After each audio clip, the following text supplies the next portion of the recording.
Hello everyone, मैं doctor Tanuja कुमारी आप सभी का स्वागत अपने यूट्यूब चैनल में करती हूँ। आज के इस वीडियो में मैं ब्रिटिश साम्राज्य के अधीन भारतवर्ष से जो धन की निकासी की जा रही थी उसके संदर्भ में चर्चा करूंगी।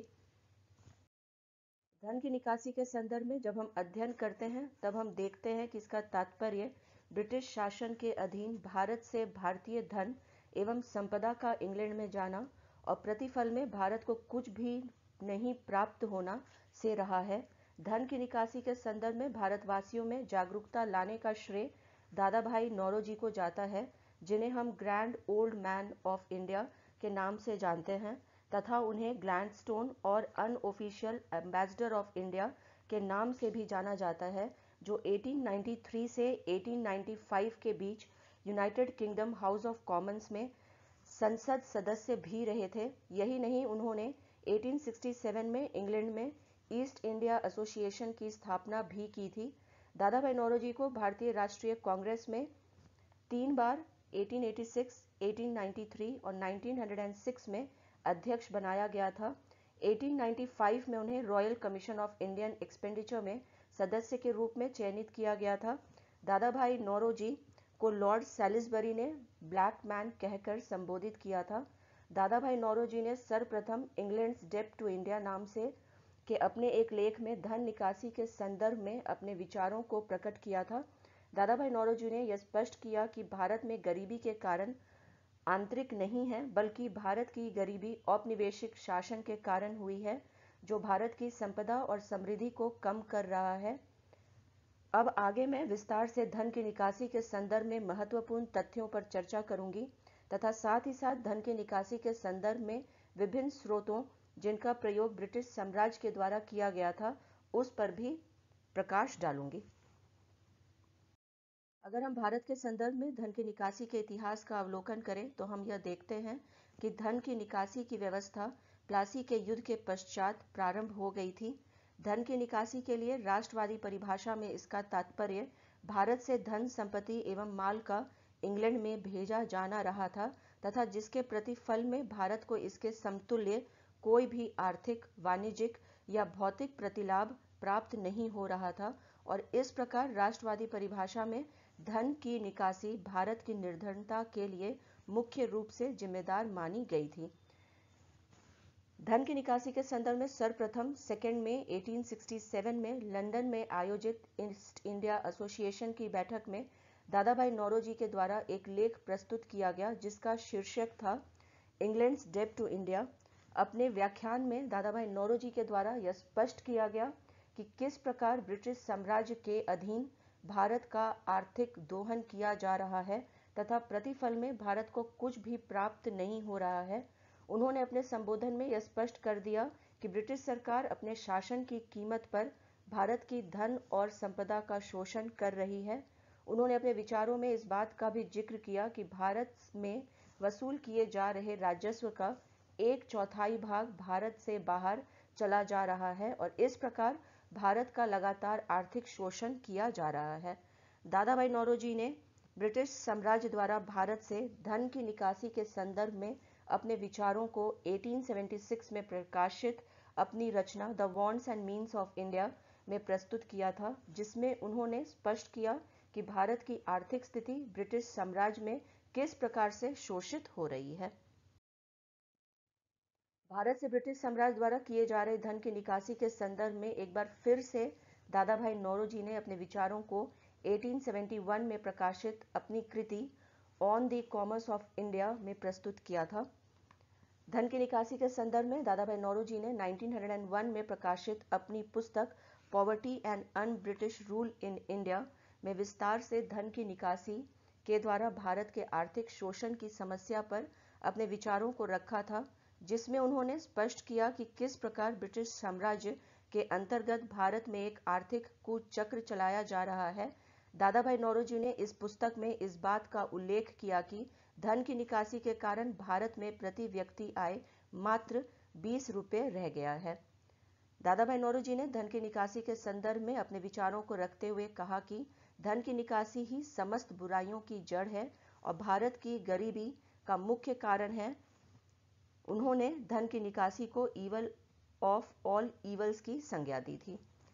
दादा भाई नौरोजी ने स्पष्ट किया कि धन की निकासी के अंतर्गत भारत की धन और संपदा बाहर जा रही है तथा फिर से वह धन भारत में ऋण के रूप में वापस आ रहा है और इस ऋण के लिए अधिक ब्याज का भुगतान भारतवासियों को करना हो रहा है और इस प्रकार अंग्रेजों द्वारा भारत में एक ऋण का कुचक्र का निर्माण कर दिया गया है। दादा भाई नौरोजी ने धन की निकासी के संदर्भ में 1895 में एक बार फिर से अपने विचारों को वेलबाई कमीशन के समक्ष रखा था। महादेव गोविंद रानडे, जो इंडियन नेशनल कांग्रेस के सह संस्थापक थे तथा जो पेशे से न्यायाधीश थे और जिन्हें राय बहादुर की उपाधि दी गई थी, ने अपनी रचना एसेज ऑन इंडियन इकोनॉमिक्स, जिसका प्रकाशन 1898 में पहली बार किया गया था तथा जिसमें 12 एसेज थे, यह स्पष्ट किया कि धन की निकासी के अंतर्गत राष्ट्रीय पूंजी का 1/3 भाग ब्रिटिश शासन के द्वारा भारत से बाहर भेजा जा रहा है। धन की निकासी के संदर्भ में रमेश चंद्र दत्त ने अपनी पुस्तक the economic history of India में अपने विचारों को प्रस्तुत करते हुए यह स्पष्ट किया कि भारत के सकल राजस्व का लगभग आधा हिस्सा भारत से बाहर चला जा रहा है और उन्होंने इस धन की निकासी को रिश्ते हुए घाव की संज्ञा दी। उन्होंने स्पष्ट शब्दों में लिखा कि भारत से हो रही धन की निकासी का उदाहरण आज तक विश्व के किसी भी देश में ढूंढने पर भी नहीं मिलेगा। भारतीय राष्ट्रीय कांग्रेस के द्वारा 1896 में अपने कोलकाता अधिवेशन, जिसके प्रेसिडेंट रमितुल्ला एम सयानी थे तथा जिसमें पहली बार भारत के राष्ट्रगीत वंदे मातरम को गाया गया था, में धन की निकासी के सिद्धांत को स्वीकार किया गया था तथा 1899 के लखनऊ अधिवेशन में ब्रिटिश सरकार से धन की निकासी पर रोक लगाने की मांग की गई थी। धन निकासी के संदर्भ में 1909 में गोखले ने इंपीरियल लेजिस्लेटिव काउंसिल के बजट भाषण में अपने मंतव्य को रखा था। उन्होंने लेजिस्लेटिव काउंसिल में दिए गए अपने भाषण में धन निकासी के सिद्धांत को प्रस्तुत किया था।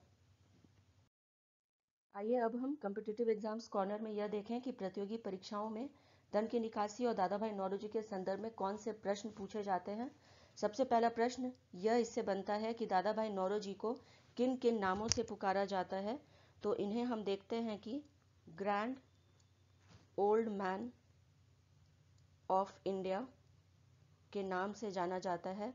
साथ ही साथ इन्हें ग्लैडस्टोन और अनऑफिशियल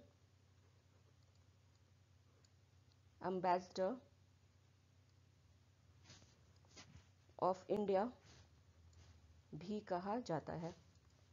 स्वराज की मांग सबसे पहले कांग्रेस के मंच से दादा भाई नौरोजी ने कब की थी। तो यहाँ पे आपको याद रखना है कि इसे 1906 में इसकी मांग जो है वो की गई थी। मुंबई एसोसिएशन की स्थापना दादा भाई नौरोजी ने कब की थी। तो इसकी स्थापना जो है वो 1852 में की गई थी। दादा भाई नौरोजी का लंदन प्रवास का समय कब से कब तक का रहा था। तो ये हम देखते हैं कि ये 1855 से 1869 तक का रहा था। लंदन इंडियन एसोसिएशन की स्थापना दादा भाई नौरोजी ने कब की थी।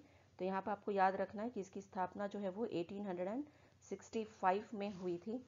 ईस्ट इंडिया एसोसिएशन की स्थापना किसने की थी।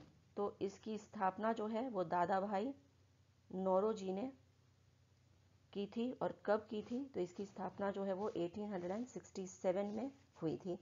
दादा भाई नौरोजी किस कॉलेज में प्रोफेसर रहे थे। तो ये आपको यहाँ पे याद रखना है कि एफिलस्टोन कॉलेज में ये प्रोफेसर रहे थे। यूनिवर्सिटी कॉलेज लंदन में दादा भाई नौरोजी किस विषय के प्रोफेसर थे। तो यहाँ पे ये हमें जानना होगा कि ये गुजराती के प्रोफेसर रहे थे। अब आगे मैं धन की निकासी के स्रोत कौन से रहे थे इसके विषय में चर्चा करूंगी।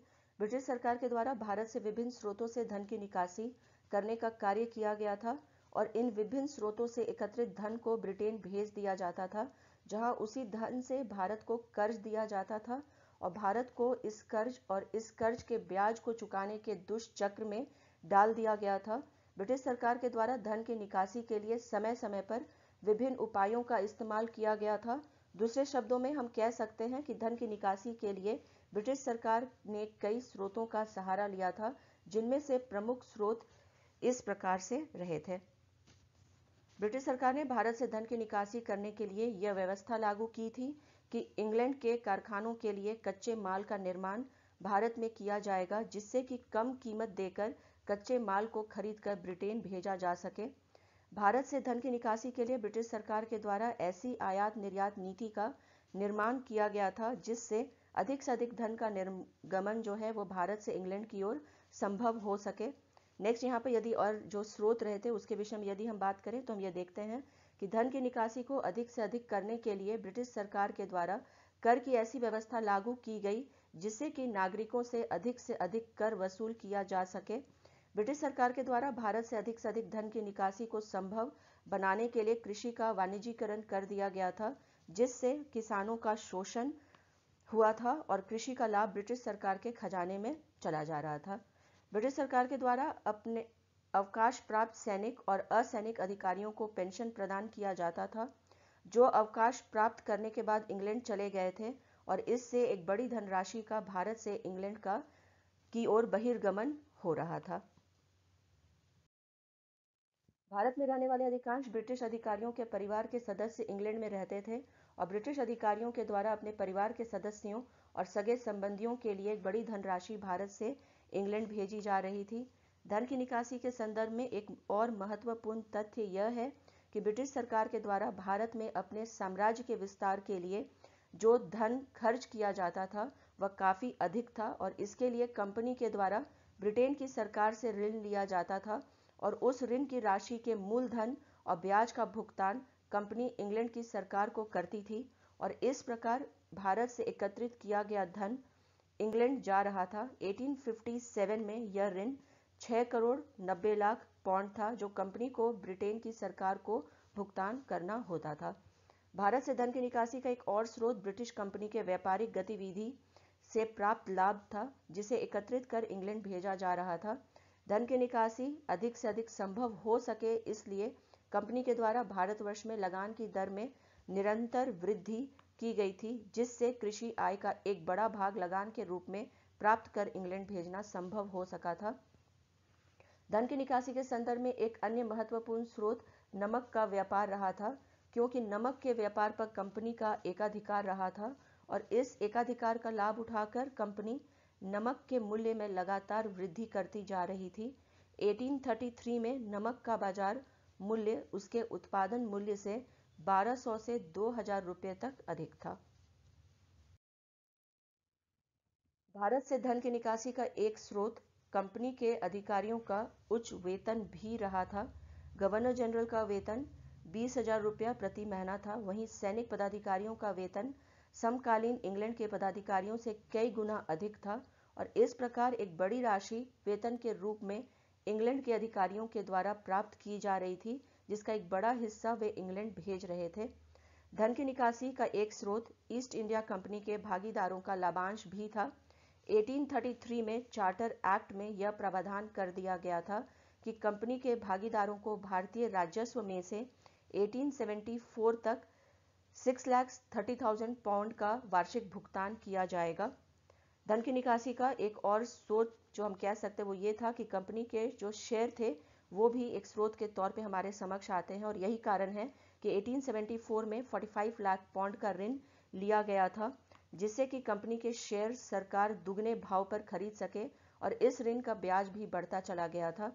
धन की निकासी का एक अन्य जो स्रोत था वो ये भी था कि ईस्ट इंडिया कंपनी के द्वारा लिया गया सार्वजनिक ऋण 1980 में इस सार्वजनिक ऋण की राशि 22 करोड़ 40 लाख पाउंड रही थी। धन की निकासी का एक स्रोत यह भी था कि भारत के द्वारा इंग्लैंड से करोड़ों रुपए का माल सैनिक, असैनिक तथा समुद्री विभाग के लिए अंग्रेजी मंडियों से खरीदे जाते थे। धन की निकासी का एक स्रोत भारत में विदेशी पूंजी निवेश भी रहा था, क्योंकि विदेशी पूंजी निवेश पर दिए जाने वाले ब्याज के रूप में एक बड़ी धनराशि भारत से विदेश जा रही थी। भारत से धन की निकासी का एक स्रोत भारत में स्थित विदेशी बैंक, इंश्योरेंस और नौवहन कंपनियां भी रही थीं, जो भारत से करोड़ों रुपया लाभ के रूप में कमाकर विदेश भेज रही थी। इस परिभाषा के अंतर्गत कंपनी और कंपनी के अधिकारी बंगाल से प्राप्त होने वाले राजस्व से भारतीय माल खरीदकर उनका निर्यात करने लगे थे तथा इन खरीदों को पूंजी निवेश कहा जाने लगा। इस तरह से इस पूंजी निवेश के कारण बंगाल का धन इंग्लैंड जाने लगा। 1765 से 1770 के मध्य कंपनी ने 40 लाख पौंड का माल खरीदकर बाहर भेजा था, जो बंगाल के राजस्व का लगभग 33% था। धन की निकासी का एक महत्वपूर्ण स्रोत कंपनी को प्राप्त कई प्रकार के व्यापारिक एकाधिकार भी थे, जिसके कारण बड़े पैमाने पर लाभ अर्जित किया जाता था। धन की निकासी का एक महत्वपूर्ण स्रोत ब्रिटिश सरकार का भू राजस्व संबंधी अधिकार भी था। इस अधिकार के कारण बड़े पैमाने पर धन अर्जित कर इंग्लैंड भेजा गया। धन की निकासी का एक महत्वपूर्ण स्रोत युद्ध के लिए धन का इंग्लैंड भेजा जाना भी रहा था। धन की निकासी का एक महत्वपूर्ण स्रोत जबरन धन वसूली भी रहा है, जिसके द्वारा समय समय पर एक बड़ी धनराशि एकत्रित की गई थी। धन की निकासी के एक महत्वपूर्ण स्रोत के रूप में हम 1813 के मुक्त व्यापार नीति का भी उल्लेख कर सकते हैं, जिसका पूरा लाभ ब्रिटिश शासन को मिला था। आइए अब हम कॉम्पिटिटिव एग्जाम्स कॉर्नर में यह देखें कि प्रतियोगी परीक्षाओं में धन की निकासी और दादा भाई नौरोजी के संदर्भ में कौन से प्रश्न पूछे जाते हैं। एफिलस्टोन कॉलेज के प्राध्यापक ने दादा भाई नौरोजी को क्या कहा था, तो आपको यहाँ पे याद रखना है कि इन्हें जो है भारत की आशा कहा गया था। दादा भाई नौरोजी पहले भारतीय थे जिन्होंने लिबरल पार्टी की ओर से फिन्सबरी से ब्रिटिश संसद के सदस्य चुने गए थे। दादा भाई नौरोजी ब्रिटिश संसद में सांसद बनने वाले सेकंड एमपी एशियन सदस्य चुने गए थे। ब्रिटिश संसद में सांसद बनने वाले पहले एशियाई व्यक्ति डेविड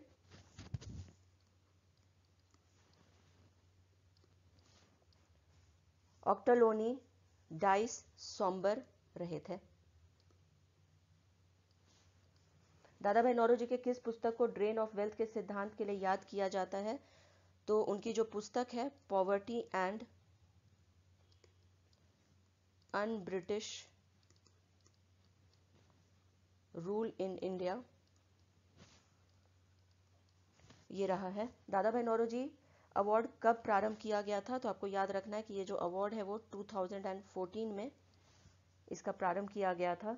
दादा भाई नौरोजी अवार्ड किसने प्रारंभ किया था, तो इसकी शुरुआत जो है वो डेप्यूटी प्राइम मिनिस्टर निक क्लेग ने किया था। दादा भाई नौरोजी अवार्ड किस क्षेत्र में दिया जाता है, तो यहाँ पे आपको याद रखना है कि इसे सर्विसेज के क्षेत्र में दिया जाता है। पहली बार दादा भाई नौरोजी को भारतीय स्टैंप में स्थान दिया गया था, तो उन्हें जो है भारतीय स्टैंप में पहली बार 1963 में स्थान दिया गया था। भारत को एक औपनिवेशिक बाजार के रूप में परिवर्तित कर भारत से काफी धन ब्रिटिश के द्वारा इंग्लैंड भेजा जा रहा था। ब्रिटिश के द्वारा भारत का औद्योगिकीकरण कर दिया गया, जिससे कि अंग्रेजी बाजार ज़्यादा प्रभावी हो सके और भारत से अधिक धन की निकासी की जा सके। भारत में ब्रिटिश साम्राज्य के अधीन कंपनी शासन की समाप्ति के बाद भी भारत से धन का निर्गमन जारी रहा था। रेलों में पूंजी निवेश पर सरकार ने निश्चित दर से मुनाफा देने की घोषणा की थी, जबकि रेलवे से प्रारंभिक दौर में ही 4 करोड़ पौंड का नुकसान हुआ था। कोयला, लोहा की खरीद तथा मिलों, चाय, नील पटसन, कृषि, कॉफी आदि पर पूंजी निवेश से प्राप्त आय को भी ब्रिटिश सरकार के द्वारा भारत से बाहर भेजा जाता था, जिसके कारण धन की निकासी हुई थी। धन की निकासी का एक माध्यम यह भी था कि भारत में सैन्य विद्रोह को दबाने के लिए धन भी भारत से वसूल किए जाते थे। ब्रिटिश शासन के द्वारा भारत से चीन व एबिसीनिया के युद्ध का खर्च भी वसूल किया जा रहा था। ब्रिटिश सरकार के द्वारा अपने धन की निकासी के उद्देश्य की पूर्ति हेतु मिस्र के उपद्रव को दबाने में जो व्यय हुआ था, उसकी वसूली भी भारत से की गई थी। ब्रिटिश साम्राज्य की धन निकासी के उद्देश्य की पूर्ति के लिए अफगान युद्ध में जो व्यय ब्रिटिश सरकार के द्वारा किया गया था, उसकी वसूली भी भारत के द्वारा की गई थी। ब्रिटिश सरकार के द्वारा भारतीय रेजिमेंट को जो प्रशिक्षण इंग्लैंड में दिया जाता था, उससे संबंधित व्यय भी भारत से ही वसूल किया जाता था। धन की निकासी के अंतर्गत भारत से एक बड़ी धनराशि लंदन स्थित इंडिया ऑफिस के व्यय की पूर्ति के लिए भेजी जाती थी। ब्रिटिश शासन के द्वारा इंग्लैंड से भारत तक टेलीग्राफ लाइनों के लिए जाने का संपूर्ण व्यय का भुगतान भारत से वसूल किया जाता था। जिससे कि धन की निकासी भी हुई थी। ब्रिटिश कंपनी के द्वारा यह कहा गया कि 1857 के विद्रोह को दबाने में कंपनी ने 47 करोड़ रुपए खर्च किए हैं। कंपनी ने इस राशि को भारत पर कर्ज के रूप में मान लिया था। अंग्रेजों के द्वारा प्लासी के युद्ध के बाद बंगाल का नवाब नियुक्त करने का अधिकार अपने हाथों में ले लिया गया था तथा बार बार नवाब बदलकर कंपनी ने हर नए नवाब से अपने तथा अपने कर्मचारियों के लिए काफी बड़ी रकम भेंट व उपहार के नाम पर वसूल की थी। 1757 से 1766 तक 8 वर्षों की छोटी अवधि में अंग्रेजों ने 60 लाख पौंड की रकम भेंट व उपहार के स्वरूप में प्राप्त की थी। ब्रिटिश सरकार के अधिकारी लगान वसूल करने वाले जमींदारों को नियुक्त करते समय उनसे भी महंगे भेंट और उपहार ग्रहण किया करते थे। 1717 में ईस्ट इंडिया कंपनी ने मुगल बादशाह से एक शाही फरमान जारी करवाया था, जिसके अनुसार उन्हें बिना कर दिए भारत में एक स्थान से दूसरे स्थान पर वस्तुओं को व्यापार के लिए लाने ले जाने की छूट मिल गई थी। इस छूट के आलोक में अंग्रेज अफसर और कर्मचारियों ने अपना व्यक्तिगत व्यापार प्रारंभ कर दिया था और इस प्रकार भारत का शोषण आर्थिक रूप से किया गया था। भारतीय व्यापारियों ने अंग्रेजों को कर से मिले छूट का फायदा उठाने के लिए अंग्रेज कर्मचारियों से जाली प्रमाण पत्र, जिन्हें दस्तक कहा जाता था, लेना प्रारंभ कर दिया। इन प्रमाण पत्रों के आलोक में अंग्रेज कर्मचारी भारतीय व्यापारियों के माल को अपना माल घोषित कर देते थे और इस प्रकार वह माल कर से बच जाता था। इन जाली दस्तकों के प्रतिफल में अंग्रेज कर्मचारी भारतीय व्यापारियों से काफी बड़ी रकम वसूल किया करते थे। 1765 में लॉर्ड क्लाइव ने बंगाल की दीवानी अर्थात राजस्व वसूल करने का अधिकार मुगल बादशाह से प्राप्त कर लिया था और इस राशि से ब्रिटिश सरकार ने अपने सैनिक व असैनिक खर्च को पूरा किया था। 1765 से 1770 के बीच की 6 वर्ष की अवधि में अंग्रेजों ने इससे 48 लाख पाउंड की राशि की बचत की और इस राशि से निर्यात किए गए वस्तुओं का मूल्य चुकाकर भारत का आर्थिक शोषण किया था। भारत से व्यापार करने के लिए ब्रिटेन में बड़े बड़े गोदामों की स्थापना की गई थी। इसके लिए भारत से धन प्राप्त किया गया था। धन की निकासी का एक प्रमुख स्रोत अप्रवासी भी थे। आर्थिक विकास के लिए आवश्यक धन और श्रम अप्रवासियों द्वारा लाया गया था, लेकिन भारत में इन अप्रवासियों का कोई लगाव नहीं था। इंग्लैंड में जो दुकानों की सरकारी जो खरीद रही थी, यदि उसके संबंध में यदि हम बात करें तो हम ये देखते हैं कि धन की निकासी का एक स्रोत ब्रिटिश सरकार के द्वारा इंग्लैंड में स्थित दुकानों को खरीदना भी था। ब्रिटेन स्थित इन दुकानों की सरकारी खरीद का भुगतान भारत से किया जाता था। इस प्रकार हम देखते हैं कि धन की निकासी के लिए विभिन्न स्रोतों का उपयोग ब्रिटिश शासन में किया गया था और इस धन की निकासी के प्रतिफल में भारत को कुछ भी प्राप्त नहीं हुआ था। इसी के साथ अपनी आज की इस चर्चा को यहीं पे विराम देती हूँ। अगले वीडियो में मैं धन की निकासी के क्या परिणाम रहे थे इसके विषय में चर्चा करूंगी। Thank you. Stay connected.